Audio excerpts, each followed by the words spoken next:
Hey everyone, this is DyanaRozay. Welcome to my channel. I have a commentary and recap for Love and Marriage DC Season 2, Episode 2. It was called Winter Storms. And yeah, Winter is back and she did not disappoint. There is a scene at the end of the episode between Winter and Eraina that, yeah, child, if you didn't like Winter before, I don't know if you're going to like her this time either. She has a way of getting under people's skin. I'm gonna tell you guys exactly what I'm talking about it. This episode was a 10 out of 10. I really enjoyed it. A lot of new faces, energy stayed high.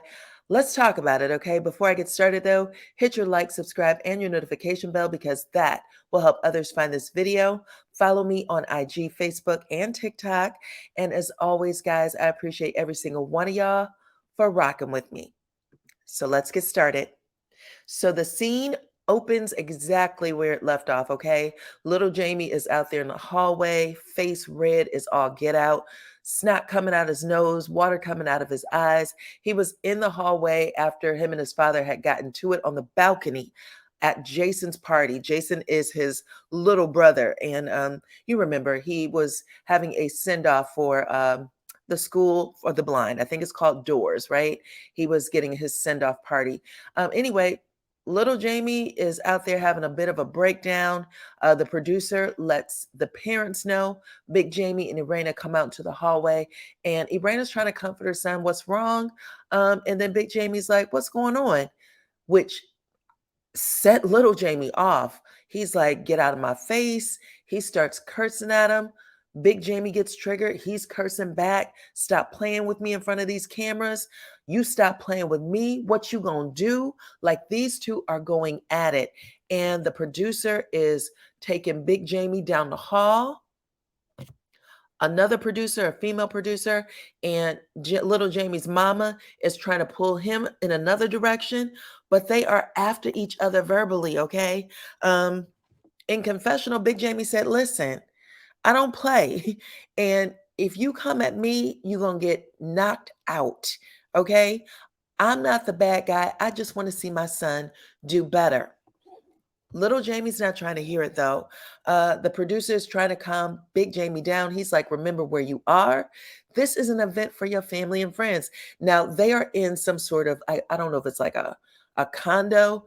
I don't know who else lives on the floor. You know what I'm saying? But other people probably can hear it. So the producer's trying to calm him down in the hallway. "Remember where you are. This is an event for your family and friends." Eraina's trying to calm her son down. She's telling him, "Don't fight your father." Of all the things to say, don't fight your father. He says, "Listen, you know how I've been trying to change. You know I'm not on drugs. I passed the drug test. I passed the drug test. The only thing I didn't pass was the background check. Y'all know that." She's like, "Yes, I know." She's, trying to comfort him. Child, hopefully he will get over this hurdle. He'll be able to look back at this and realize exactly how lost he actually is, because this is what being lost look like, okay? Anyways, DJ Quick comes out. He's trying to talk to him like he's a mentor, and we all know now that DJ Quick, they're not probably in the best place. Big Clifton comes out from Ready to Love, trying to talk to Big Jamie. At this point, you can tell it's a filler scene, so let's get to the next scene, okay? The next scene is Winter. She is at the studio with a producer named Arnold. He actually helped produce the song Sign the Papers. She made that last year in honor of her ex signing the divorce papers, which he clearly did. But now she has a new song called Gutter Barbie. And then we have this lady show up. Her name is Cheryl, who just happens to be Arnold's wife. She's there to support Winter, and Winter's telling her about her new song. Okay. Y'all might remember Winter last year had a very eccentric look. She had over half of her head shaved, starting from the very center of her head on down. Okay. Even though she has grown her hair out, she still has a lot going on. So let's say that. Anyway, Cheryl says, "Listen, I know you got this new song, but I am friends with Eraina and Ashley, so I'm gonna have to let them know about the song, okay? So just so you're aware, I'm telling. And then she also told her, word of advice, you need to keep people's husbands and their children out of your mouth. I don't know what's going on here, but you are starting stuff that your butt won't be able to cash at the end of the day. If y'all don't remember, Winter was doing the damn thing last year. She called DJ Quick, DJ Fun Size. He is a short guy, okay? But she called him DJ Fun Size. I already told you she had made comments about Jamie and Eraina cheating. And yeah, it looks like she also has information about Eraina's kids. We'll find more of that out at the end of the scene. Either way, it looks like Cheryl's trying to give her a word of advice. She looks like she's a straight shooter. In confessional, she says Winter's putting her in a compromising position. She wants for them to be peaceful with each other. So we will see what happens next. I think Cheryl's a straight shooter, but clearly she's going to ruffle some feathers somewhere along the way in the season. I still like her though right now. And then it looks like also some of the other girls are calling her messy at this pink party. You guys will hear that in just a moment. So let's get to the next scene, which happens to be Miss Ashley Silva. She is interviewing or promoting, I should say, her new book called Do That Ish. She is talking to one of her local news stations. Anyways, the interviewer asked her a couple of questions about the book. And then she was like, let's get to the juicy stuff, okay? What's going on with Monique and Chris and this divorce that we keep hearing around town? Now, Ashley says, listen, I like to tell the truth, so I wouldn't mind speaking about them any other time except for this one. This is supposed to be about me promoting my book, so you get nothing. She said, I don't know. I haven't talked to him in over a week. However, my marriage is fine, okay? And I think that the interviewer caught wind of the energy, that it was a quick shift. And she was like, okay, we'd like to thank Miss Ashley Silva for coming out and speaking with us. Ashley went outside, and I guess she felt the shade too, because she told her friend, look, this isn't about Monique and Chris. This is about me and my doggone book. I don't appreciate her trying to change the subject on me the way she did. And, the scene ends with that. So we'll see what happens next. Whew. Next scene is the Tylers, y'all. Eraina asked Jamie to come downstairs because there were some packages for Jason that were outside. Jamie's wearing these Gucci slides and he slid all the way down them last 5 steps, okay? He tried to grab the rail, but his butt literally hit the last couple of steps and he was trying hard to stop himself, but he could not. Eraina was shocked. She was like, I know you lying. Tell me you did not fall down them stairs. He was like, I did, but he was trying to stay cool. Because if y'all know Jamie, if y'all seen him in one scene, he likes to be a cool guy. He even grabbed Eraina like he was like, he was trying to hold on to her to make it seem like things was normal, child. But she walked away from him like, I'm not going to stand here with you. You can tell they were both embarrassed, but they just moved through it so quickly. It was funny. Anyway, let's get back to the scene. So they sit down to talk. And of course, they are talking about what happened at their youngest son, Jason's party. They were like, it started off beautiful. Everybody was having a good time. And then it ended horribly with you and our son getting into it. And I'm tired of being in the middle of y'all. Do you know that my son said he doesn't believe you love him? And I know that isn't true, but right now he is a young man who does not know how to handle himself. And he is trying to, take charge of his emotions. And I fear that he could hurt himself. So I need y'all to talk to a professional and get to the root of the problem, because there's something bigger going on here. Now, Jamie is sitting there. He is quiet. He's allowing her to get it out, but he is also frustrated. And when she finishes, he tells her, you frustrate me. You frustrate me with this because you know what happened wasn't my fault. He comes in, he gets mad at us. He accuses us of stuff. Then he leaves the house for whatever, days, weeks at a time. We don't hear from him. And I'm not so sure that the entire family doesn't hear from him. I think he just doesn't talk to his father, and I think everybody else keeps it from him. Okay, so that's what it seemed like to me, because little Jamie said, I talked to everybody else. I didn't talk to you, though. He's told him that at the party. Anyways, Big Jamie tells his wife, at the end of the day, when you and I talk about it, we're on the same page. But when I try to address what we discussed with our son and he gets upset, then you flip the script on me. So, that being the case, why don't we all go to counseling? Because you need to be a part of this too. And she says, okay, I'll go too. They pinky swear on it, and that's how it ends.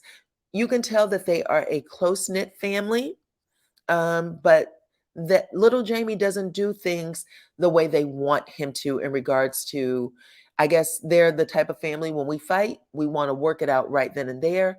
And little Jamie likes to go off and do his own thing. He leaves for a period of time, and it really bothers Dad because he doesn't know what's going on with his son.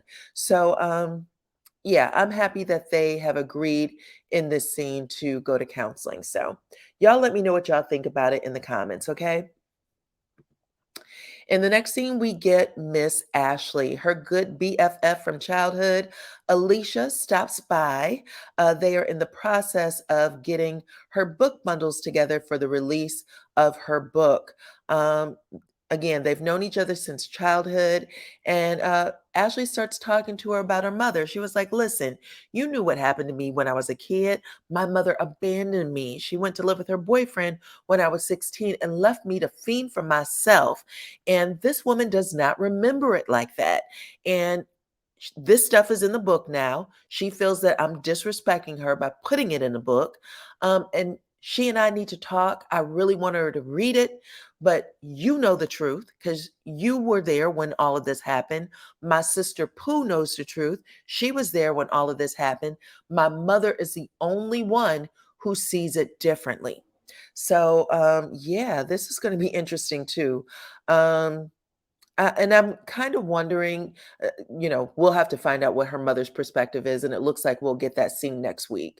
But, for her to say that she abandoned me when I was 16, left me to fend for myself, I really want to know what that looked like for her mother when she said that. So, anyways, they also talk about Joy. Y'all know Joy and Clifton from Ready to Love. They talked about her because Ashley and Alicia had got on Joy about giving dating advice to single moms. Joy was supposed to represent Ready to Love at the Steve Harvey Foundation, the Steve and Marjorie Harvey Foundation. And both of them kind of double teamed her to say, this isn't something you should be doing. Alicia even went to say, I'm a single mom and I definitely don't want to hear anything that you have to say if you don't have kids, okay? Anyway, they know that she's still feeling a way, and even they are feeling a way about her. Ashley is a very opinionated person, and Joy does not mind the discourse. So Ashley said that she's still trying and that she had extended an invitation to Joy for her pink party. And she said that Joy came at her and said, I'm a go, even though I'm not a single mother. And she was letting her know, I didn't forget what you said, okay? So we'll see, y'all. Anyways, at the end of this, Alicia and Alicia and Ashley ended up doing what they called a mindless tattoo, and it is a actual smiley face. So one finger has the eyes, the other finger has the smile. She said that she knows people don't get it, but when they see it, they crack up laughing, and it's just a BFF moment. But you guys let me know what y'all think about it.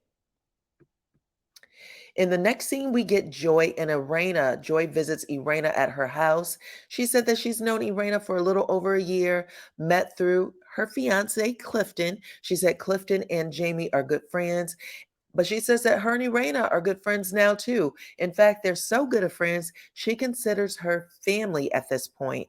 They talk a little bit about Jason's party, specifically about what Ashley and Alicia did, and she referred to it as ganging up on her. She said, at the end of the day, the ladies could have just congratulated me, but it was her fiance, Clifton, who is taking it the hardest. He said that he noticed that Ashley was rolling her eyes and he didn't like it one bit. Joy says, I'm from Baltimore. I know those ladies are from Baltimore. So I'm trying to give it the benefit of the doubt. But, I'm going to keep my eye on them, basically. Eraina said, did you get invited to Ashley's pink party? She said, I'll be there, but pink is not my color.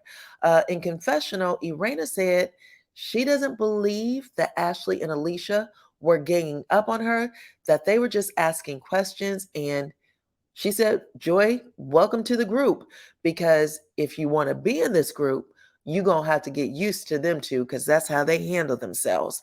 Okay. Next scene, we have the pink party. Okay. You see Miss Eraina with her jacket that says Gutter Barbie on the back.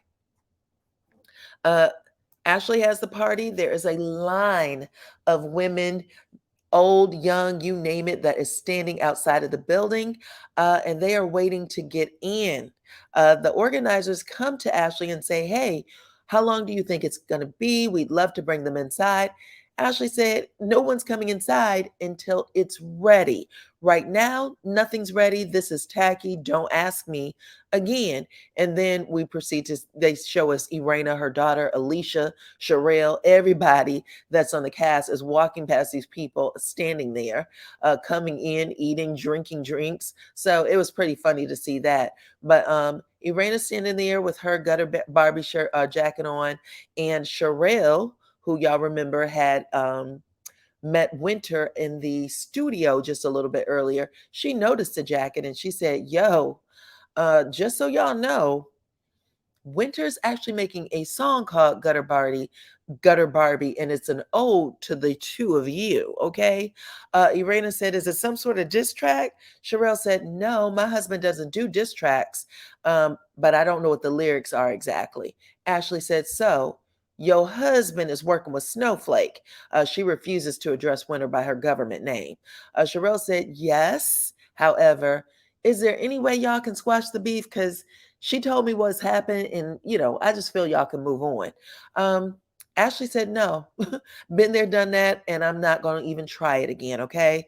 Ashley is not feeling Cheryl right now. She believes that her only agenda for sharing the information was to save her own butt. That's what she said. She said there is a lot of butt to cover, too. So she was definitely throwing shade.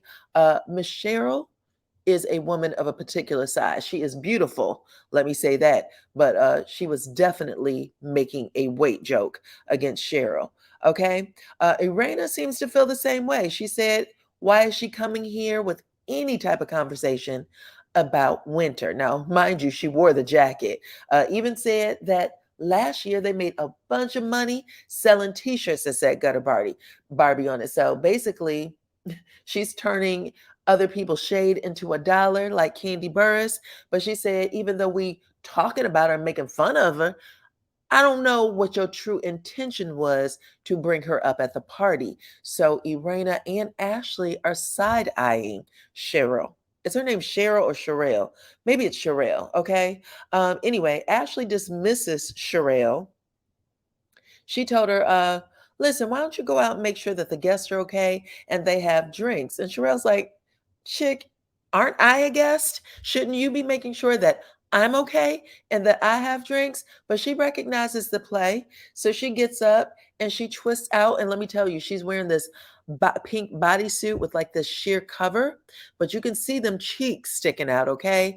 And she lets her know, I'm going to go out and make sure my drink is good, but that's it. Now, everybody is looking at her rump and she knows that they're looking, okay? So she just gives a nice little twerk to let the ladies know, ain't no shame in my game, okay? She pops it up and down for them and she walks right on out, which, again, I feel like Cheryl is going to bring the thunder, okay? Cheryl, I'll get it right for next time. I don't remember which one it was now. Anyways, let's talk about Joy, because Joy was introduced to Cheryl and she didn't say hello, boo, bye, didn't blink, looked her way, turned the other way, okay? In confessional, Joy said, I know who she is. I used to be in a band called Mambo Sauce with her husband. And there she is in the black and white dress, and she's holding like a bouquet of flowers of some sort. Anyways, she said her husband was the most selfish man she ever met in her life, and that he pulled the rug from under her feet. She said that he tried to ruin her dream of becoming a singer, and because of it, she doesn't F with him or anything associated with him. So she has nothing to say to his wife. Whew. These ladies, I'm gonna leave it at that. That is something. Joy is not shy at all, y'all. Again, she said she's from Baltimore, so she's gonna say what she gonna say. Anyway, the other person who's from Baltimore was who? Oh, that's Kimmy from Huntsville. I can't wait to hear her say two. Okay, that's my favorite. Anyways, let's get to the next scene. Next scene is the last scene.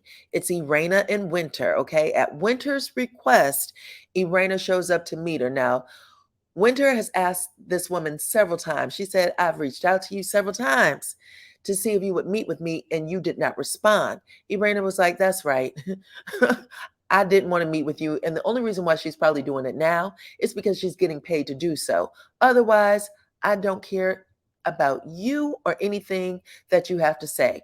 Whatever was going on last season, you showed yourself, you told me how you played your hand, and I'm done. But she sits down. Winter tells her, listen, I'm happy that you accepted the meeting. I wish that you would have, reached out to me before this. Eraina gives a smirk, kind of like, listen, you pushing it with me being here now. So just get to it. She gave her a big, heavy eye roll too. But again, Winter is kind of pushing back. She was like, well, let me just say that, I've tried to reach out. Eraina explains to her at this point, listen, last year you called me Gutter Barbie. I let that go. Then you went on Carlos King's show and told the entire world that I was out in the streets and my husband was out in the streets. So I really don't have a whole lot for you. Okay? But Winter tells her that was done in poor taste. She went, you think? She apologized to her and she said that my goal was not to offend you, even though I understand it could have been offensive. Now, at this point, Eraina's looking at her like, you are playing in my face because I know you knew damn well that was offensive. Okay? But she just lets her keep talking. Eraina reminds her, listen, it didn't even stop there, girl. You were on podcasts, you went on lives, you were saying that story to anybody and anyone who would listen. Winter denies that she said it, though. She was like, I never said that. Eraina said, you did. She was like, listen, you guys seem to keep tabs on everything that comes out of my mouth. So if you were so offended, why didn't you just reach out? Eraina said, if we were friends in real life, then yeah, I would have. However, I don't know you outside of this show. So who you presented yourself to be is who I believe you to be. Messy. Okay? Winter then said, I'm not that messy. And I don't start stuff, I respond. Interesting. Anyways, Eraina trying to come back at her, and Winter says, pause. Pause, y'all.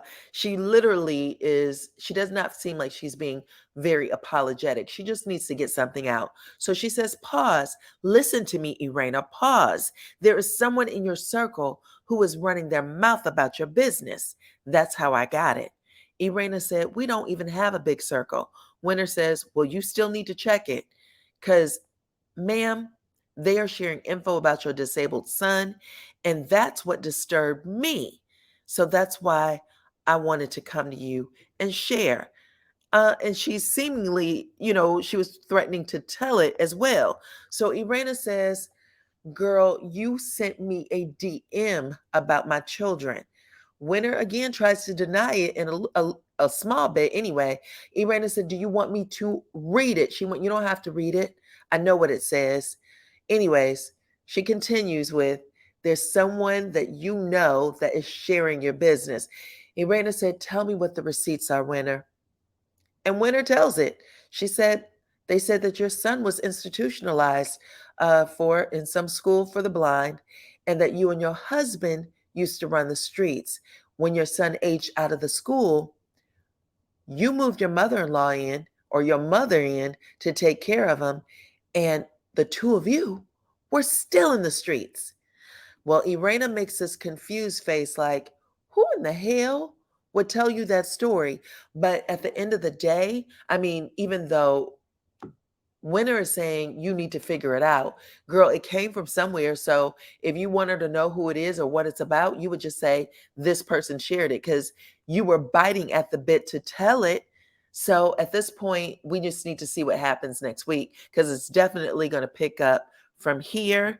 But I do remember last season, um, Jamie said that most of his money, in fact, he still said it.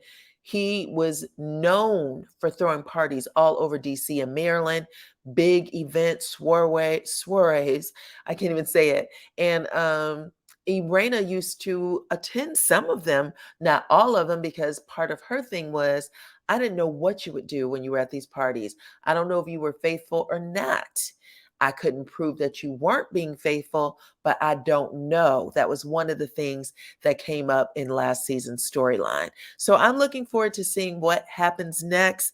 You guys let me know what y'all think about tonight's episode. Go ahead and hit the like, subscribe, and the notification bell. Don't forget to follow me on IG, Twitter, and Facebook and TikTok. Okay. I'm not posting a whole lot on Twitter, but you can follow me there as well. Either way, guys, let me know what y'all think about this entire episode, and I will see you all on the next one.